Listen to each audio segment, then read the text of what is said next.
Let it be known, sons and daughters, that Satan was an acid head. Drink from his cup. Pledge yourselves. And together we'll all freak out.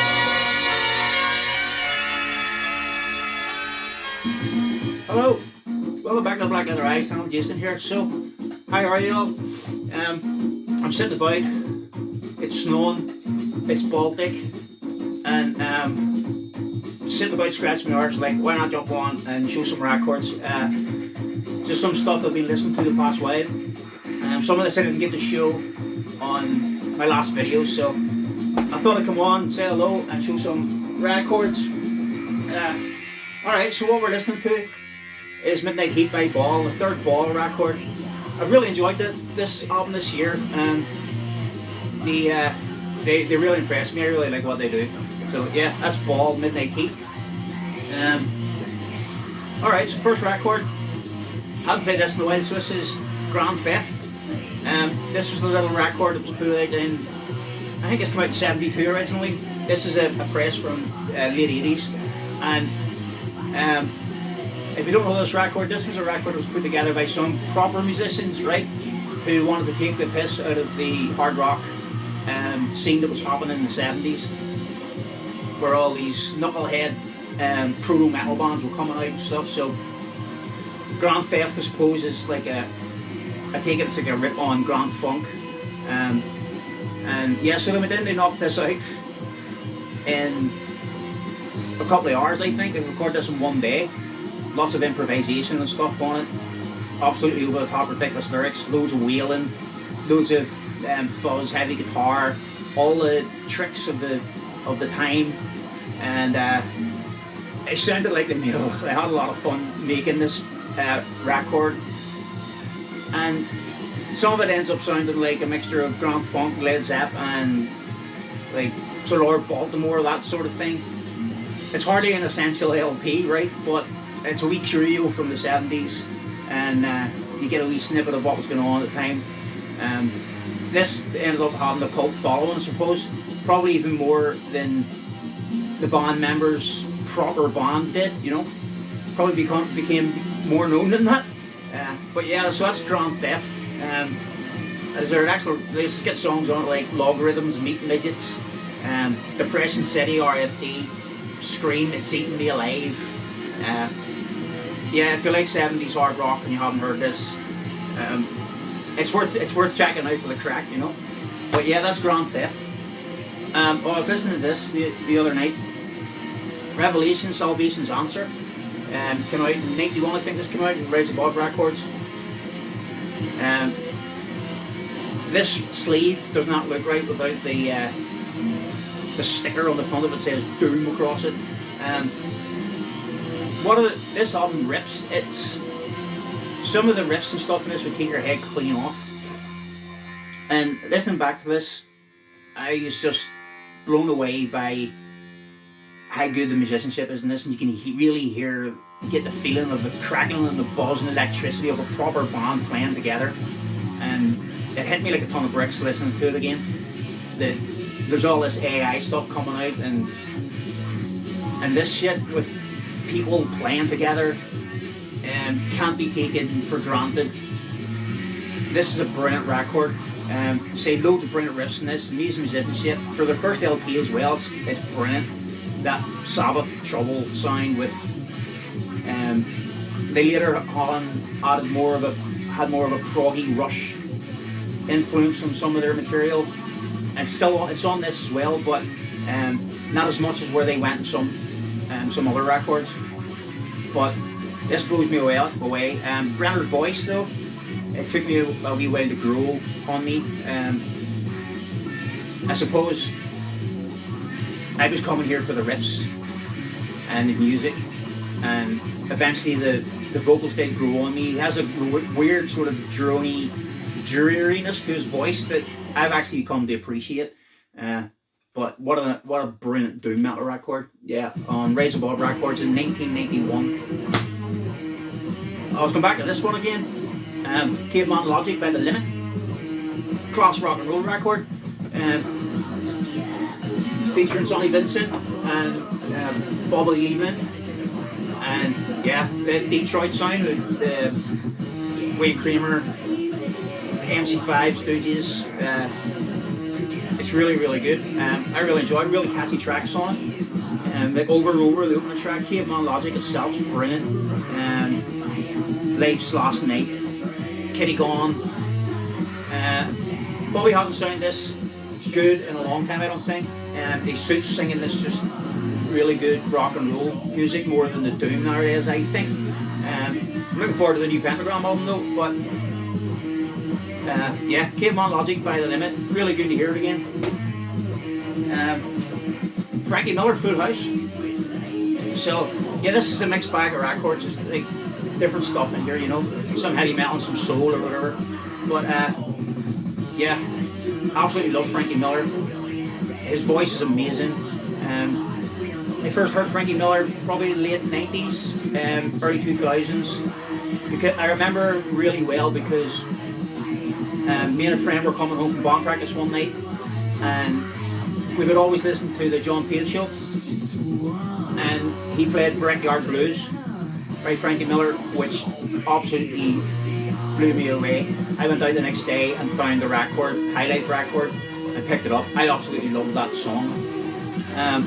It's an All in Tucson song, and well, it's incredible. So I started picking up more Frankie Miller stuff. So, and I really like this record as well. Full House, superb record, and this has got some covers and stuff on it.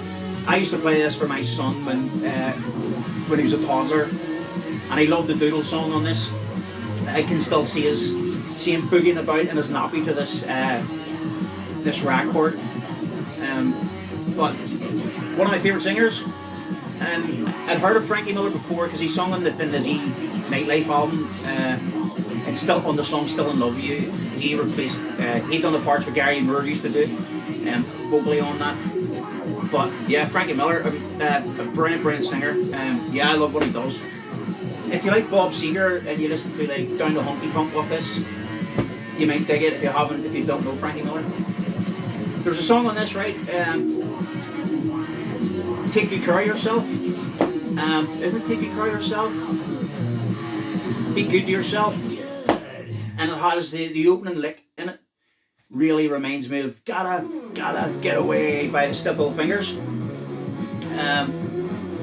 It has the same chord progression on it. But so I pulled this out, Stiff Little Fingers, Nobody's Heroes. If somebody told me that they thought this was the best rock and roll album they'd ever heard, or the best punk album they've ever heard, I wouldn't bat an eyelid. This thing's amazing. There you go in the back of it there, their rejection letter from Chrysalis. But yeah, it opens up with Gotta Get Away. Wait and See. Fly the Flag is a brilliant track. At the Edge is absolutely amazing. Nobody's Hero itself is absolutely unreal. Bloody Dub runs into the skank and doesn't make it alright, which I like the specials, but I prefer the Stiffs version of that song. Amazing. Ends in Tin Soldiers, but what a cracking punk rock record. Yeah, Stiff Little Fingers, Nobody's Heroes. Rope Sack, Persona Grande. So yeah, I think this is the first one I picked up by them. Actually, I don't know any more of the rope sack stuff. I keep meaning to pick up more stuff, but I can't help thinking of Beast Milk when I listen to this, because when the Climax album by Beast Milk came out, it shone a light on this part of the scene a bit more, I think, and what was going on, you know. Sort of like that, has a 60s garage or garage rock mixed with a post-punk goth sort of sound. I really love the song Pretty Life on this. It's really good. Some of this moves into, like, I think it's Recess on the B-side, moves into what was popular during that whole occult rock thing with Ghost and all that, but it's a really good album. I really enjoy it. Rope Sack. Go back to this one as well. Zoltan, First Stage Zoltan.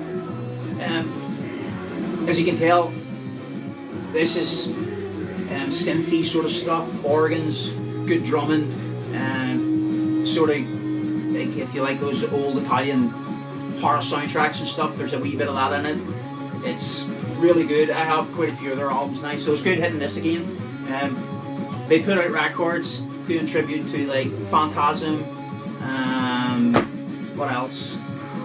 The Blind Dead movies, and what was the other one they put out? The Psychomania movie as well. They put out little tributes sonically to those movies, you know. But yeah, so they're obviously very influenced by movies and stuff. So really good record. Zoltan, first stage Zoltan. I seen Brian from Cosmic Vinyl showing this record the other week there. Maybe you want to listen to it. It's brilliant. I know there's a lot of Ramones fans who just don't dig this LP. It's just Ramones and Phil Spector. I think it's brilliant. I've always loved it since the first time I heard it. It's got Do You Remember Rock and Roll Radio? I'm Affected's really good. Chinese Rocks. The Return of Jackie and Judy's really good. Let's Go. This Ain't Havana. Rock and Roll High School. High Risk Insurance. I Can't Make It on Time is another cracking tune. I just love this combination of Phil Spector's sound and the Ramones together. I think it's brilliant. And he obviously gave time and was impressed with what Joey Ramone could do. Because, well, they put Baby I Love You on this, and I absolutely love their version of that song. In fact, it's probably my favourite version of it. Most people will be going, there's something wrong with you? I absolutely love it. Joey Ramone's voice is tops. Here's a couple singles. Sort of later New Wave British Heavy Metal stuff. Seventh Son with Sound and Fury and Metal to the Moon. It's an alright little single. This came from the same place as Saxon. Probably lived in the shadow of Saxon, and they're a more inept version of the Tigers Upon Tang and Saxon, that sort of thing. There's another one, Severed Head. Don't know much about this band, but this is one of those cheeky New Wave British Heavy Metal singles. So this band recorded these two songs as part of the BBC sessions, and they were able to get the tapes and put out a single. So it didn't cost them anything to record, as far as I know, so fair play to them. But this has heavy metal, a song called Heavy Metal on it. It's alright. Killing the Kids is a better song, but it's basic standard heavy rock, you know. Vespero, what's this called again? Asmari Abzinian Leventure. So this is a Russian band that plays sort of a fusion, prog rock, psychedelic, Afro beats, great rhythms in this. And this is a brilliant album to chill out to and just get immersed in. Yeah, I don't know anything else about this, but every time I listen to this, I need to pick up more of their stuff. So yeah, Vespero, I don't know how you pronounce their name, but yeah, it says here at the front, high caliber Afro beat space rock. Great record.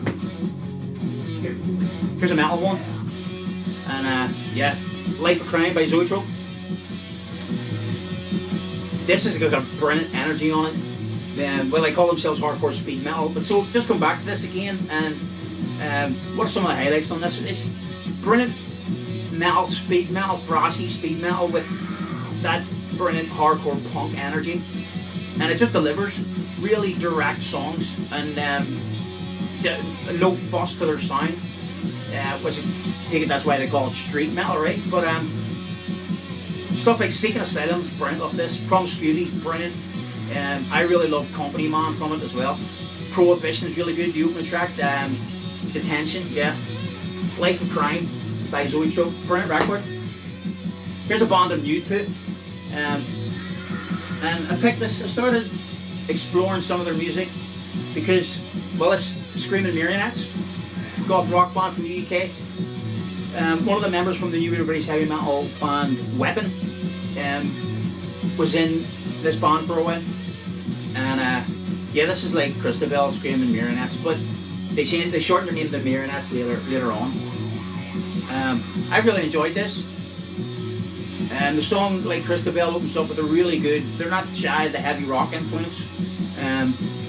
The second song is called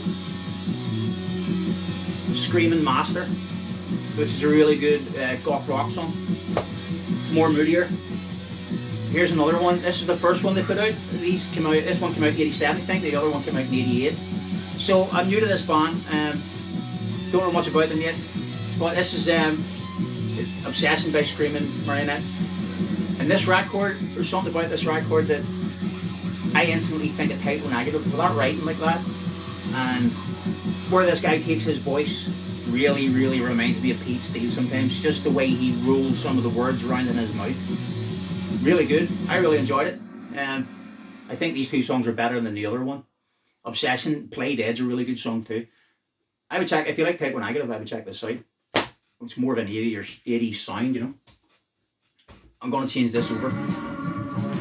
Alright, so Praying Mantis, Time Tells No Lies. Arista Records. This came out in 1980. Great cover on this LP. This is a brilliant slice of melodic heavy rock. I really, really like this album. The only thing I don't like about this album is it has a cover of All Day and All of the Night. And it's shite. Apart from a really good guitar solo, I don't know why they put that on here. Maybe record company interference or whatever, but if Captured City had been on this, it would have been well better.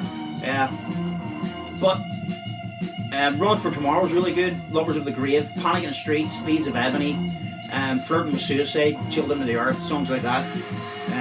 It's a really, really good melodic heavy rock. Could have been huge. They had opportunities. The record company wanted them to change their singers and stuff, but yeah, Mel Marty Mac, if you happen to see this, your record's coming soon, mate. I haven't forgotten about it, just haven't get around to the posties. But yeah, it's good to hear this again. Time Tells No Lies by Praying Mantis. Another new British heavy metal one here, and one of my favourite hard rock and heavy metal albums. Lightning to the Nations by Diamond Head. I was talking about this in my community feed the last time I was playing it. Scott over at No Solution was talking about the album. To me, it's an amazing record. I just love the combination of those riffs and Sean Harris's voice. It's a combination that most bands really wish they had, you know, and it didn't really happen for them, did it? You know, they went on to influence a lot of bands and stuff, but people thought this band was going to be huge. I suppose they are now, in a way. You know, they've made their mark, but they could have went on to just something spectacular if they had the right management and shit. The usual story. But yeah, the riffs on this are really tasty with that Shankar Iommi mix, and yeah, Sean Harris on vocals, and the rhythm section's brilliant too. But Lightning to the Nations, The Prince, Suckin' My Love, Am I Evil, Sweet and Innocent, It's Electric and Helpless. Suckin' My Love, that bit, that Zeppelin bit goes on a wee bit with the moaning and shit, you know what I mean? But it's a brilliant metal record, I love it. Couple more. Etta James, Tell Mama. What a voice. A lady that lived a life, didn't she? And you can hear it in her voice. This is an amazing record, and obviously a top class singer. Yeah, every single song in this is made for a jukebox and made for dancing. It's incredible. She does security on this, and I love Otis Redding, but she gives that original a real run for his money. I'd rather go Blinds on here as well. The Same Rope is an amazing song. I love this lady's voice. A beautiful soul, and brilliant R&B soul record. Alright, last one. I'll end on a wee metal nugget from Australia, the Taipan record, 4-tracker. So yeah, I was listening to this, and again, I'm loving it. I love Breakout, the opening track in this, and the song Set in the Cellar. All 4 tracks are really, really good. One of the first metal bands in that new wave of hard rock to get a single out. This is the 84 version. It originally came out in 81 in Australia, I think. But yeah, brilliant record. Anyway, I'm going to go on and Cheers. Catch you later. Bye.